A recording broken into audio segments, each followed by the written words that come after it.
अक्सर देखा गया है कि हल्के फीवर और बीमार होने पे लोग पैरासीटामोल जैसी दवाइयाँ लेते हैं बिना डॉक्टर के सुझाव के।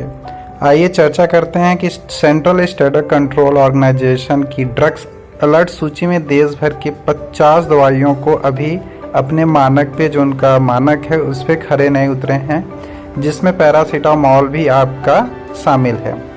इस सूची में पैरासीटामोल, पेंडी, कैल्शियम, विटामिन D3 सप्लीमेंट्स, इस तरह की 50 से अधिक दवाइयों के नमूने लिए गए जो कि अपनी गुणवत्ता के खरे नहीं उतरे हैं। सूची में बताया गया है कि अधिकांश राज्यों की दवाओं की गुणवत्ता पर डेटा प्रस्तुत ही नहीं किया गया है।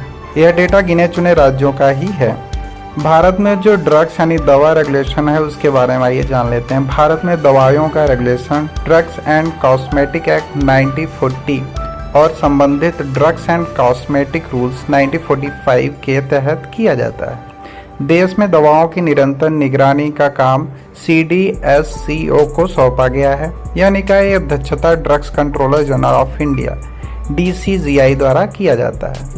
यह दवाओं की गुणवत्ता और सुरक्षा के आकलन के आधार पर मासिक रूप से यानी महीने के रूप में इसकी गुणवत्ता का सूची जारी करते हैं। इसके अलावा national pharmaceutical processing authority NPPA और कार्यों के लिए उत्तरदायी होता है, जैसे नियंत्रित बल्क ड्रग्स की कीमतों, मतलब जो दवाएं होती हैं उनकी कीमतों को तय करता है। दवाओं की उपलब्धता पर निगरानी की जाती है कि कितनी दवाएं, कौन सी दवाएं कब उपलब्ध करानी है, कब उपलब्ध नहीं करानी है।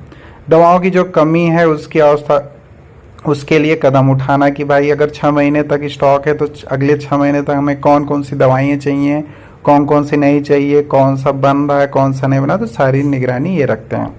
यह मामला पब्लिक हेल्थ राज्य सूची का भी विषय है, इसलिए राज्य सरकारें भी स्टेट ड्रग रेगुलेटिंग एजेंसी द्वारा के माध्यम से इसको रेगुलेट करती है। मतलब सेंट्रल की अलग है और स्टेट गवर्नमेंट अपनी अलग से इसके लिए एजेंसी रखी है। इंडिया में रेगुलेशन से जुड़ी जो समस्याएं हैं ड्रग्स रेगुलेशन से, आइए उसको जानते हैं। पहला है निर्देशकों के कार्यान्वयन में असमानता। DCGI द्वारा प्रतिबंधित फिक्स्ड डोज कॉम्बिनेशन FDC वाली कई दवाइयों का विनिर्माण है तो राज्य की इकाइयों को लाइसेंस दिया जा रहा है, जिसको DCCI ने कैंसिल कर रखा है, उसको भी राज्य सरकार उनको बनाने का लाइसेंस दे रही हैं। ड्रग्स रेगुलेशन के मामले में अधिकारियों का विवेकाधिकार, ऐसा इसलिए क्योंकि ड्रग्स एंड कॉस्मेटिक एक्ट और रूल की दवाओं के रेगुलेशन के लिए स्पष्ट कोई मापदंड तैयार ही नहीं किया गया या प्रदान ही नहीं किए गए हैं जिस पे ये काम करें। प्रशिक्षित और पर्याप्त कर्मियों की कमी, यानी जो वर्कर हैं, एम्प्लॉय हैं, वो बहुत कम है।